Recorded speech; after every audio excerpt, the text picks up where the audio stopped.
we're already 3/4 of the way down the digital currency pipeline, because there isn't really much difference between a credit card or a bank card and digital currency. And the reason I say there's not much difference is because when you use a credit card or a bank card to make a transaction, there's a digital record of the transaction, and then that digital record can be brokered.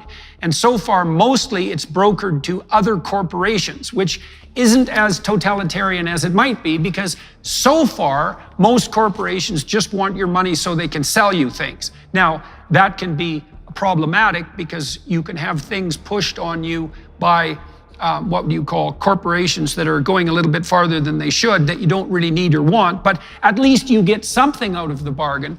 But once we're fully digital in our currency, that'll mean the government will be able to track absolutely every bloody thing you ever do, and also be able to do things like they're already doing in China. So the Chinese government has put expiry dates on some digital currency.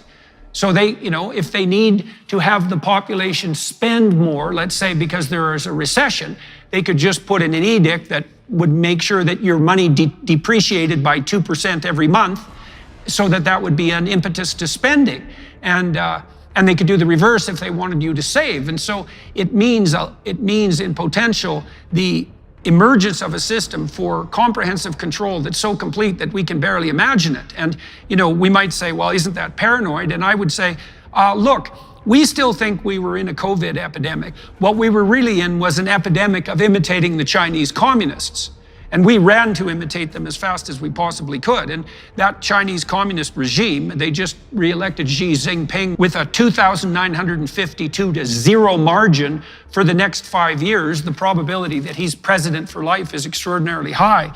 And so we are in danger of using the Chinese Communist Party and its vaunted efficiencies on the energy and environment front as a model for totalitarian governance across the world. We thought when we integrated China into the world economy that the Chinese would turn into a Western democracy.